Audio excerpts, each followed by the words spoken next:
Hi friends, పురాతన కాలంలో దేవతలు మరియు గ్రహాంతరవాసులు మనం అనుకున్న విషయాలు ఇప్పుడు మన కళ్ళలో కదిలిస్తున్నాయి. బహుశా ఈ ప్రమాదాలు దేనికి సూచిస్తున్నాయో అవి అనేక రకాలుగా ప్రశ్నలుగానే మిగిలిపోతున్నాయి.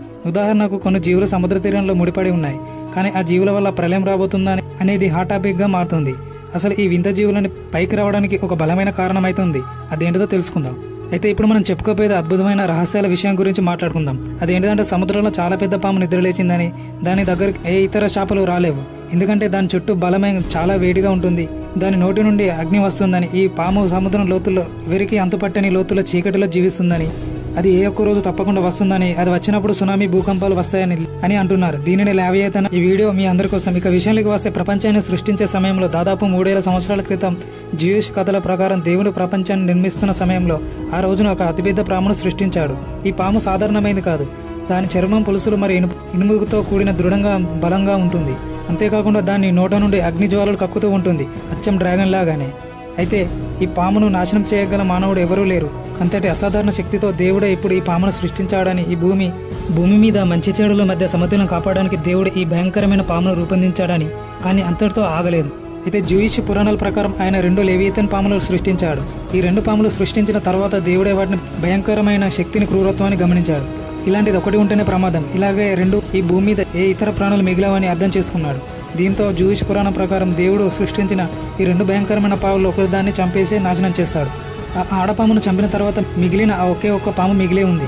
ఈ పాముడు ఇప్పుడు అతి సముద్రంలో అట్టడుగు లోతుల్లో చీకట్లో నివసిస్తుంది. అయితే ప్రపంచం ముగిసే కాలంలో ఈ యొక్క లేవియతన్ సముద్రం నుంచి బయటికి వస్తుందని, అది బయటికి వచ్చినప్పుడు దాని నోట నుంచి అపారమైన శక్తిని, అగ్నిజ్వాలలు బయటకు వస్తుంటాయి.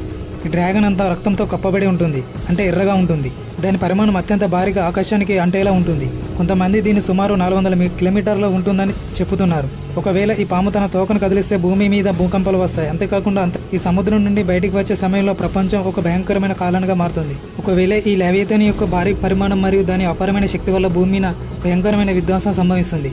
ఈ భారీ పామును కదిలిస్తే భూమండలంలో అందరూ భయంతో వణికిపోతారు. కానీ దీని యొక్క ఊపిరి అగ్నిపర్వతంలాగా ఒక క్షణంలో ఆవిరైపు చేస్తుంది. అనేక ప్రాంతాలలో భారీగా సునామీలు ఏర్పడతాయి. ఈ లేవియతన్ ఆకాశంలో ఎగిరి భూమిని చూసి మండే సూర్యుడిలా కమ్మిస్తుంది. ఈ లేవియతన్ ఎవరే గాని ఎదిరించలేరని ఈ పేర్కొనబడింది. కానీ జ్యూయిష్ పురాణం ప్రకారం మంచివారు మాత్రమే దేవుణ్ణి అలా ఆరాధించినప్పుడు అలా దేవుడు వాళ్ళను తీసుకుపోయి లేవియతన్ని ఎదిరించి దాన్ని నాశనం చేస్తాడని, ఆ తర్వాత భూమిపై మంచి వాళ్ళు మాత్రమే మిగులుతారు. ఇదంతా జ్యూయిష్ మైథాలజీ బైబిల్లో వ్రాయబడింది. ఈ బైబిల్లో ఈ క్రియేచర్ గురించి ఏమన్నారంటే, మనుషులందరికీ అధికారం ఇచ్చి అన్ని జంతువులు లోబట్టే విధంగా చేశాడని, ఒక జంతువుకు మాత్రం మనుషులు లోబడే విధంగా ఉండడం మనం మాట్లాడుకునే దాని గురించే. అయితే ఈ లేవియతన్ గురించి, క్రూరమైన డ్రాగన్ గురించి చెప్పబడింది. అయితే ఈ బైబిల్లో ఒకసారి చూడండి, God created the sea master అని క్లియర్గా వ్రాయడం జరిగింది. అయితే దేవుడే ఈ ప్రపంచాన్ని సృష్టించిన తర్వాత 5వ రోజున ఈ మాస్టర్ని సృష్టించాడని ఇందులో మెన్షన్ చేశారు. అండ్ బైబిల్లో you break the heads of Leviathan in pieces అని ఉంటుంది. అయితే నిజానికి గూగుల్ మ్యాప్లో చూసింది ఇది అతిపెద్ద క్రియేచర్ డ్రాగన్లా ఉంది, అది ఇప్పుడు మేల్కొందని, దాని వల్లనే అన్ని జీవులు భయపడి వస్తున్నాయని ప్రజలను భయపెడుతున్నారు. కానీ సముద్రంలో మనం కేవలం 5% మాత్రమే సర్వే అయ్యాం. అందులో కేవలం మనుషులు వెళ్ళింది కేవలం 10 కిలోమీటర్లు మాత్రమే.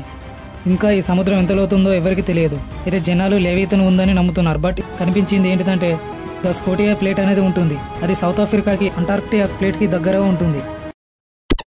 ఇన్ఫర్మేషన్ మీకు నచ్చినట్లయితే లైక్ చేసి అండ్ సబ్స్క్రైబ్ చేయండి.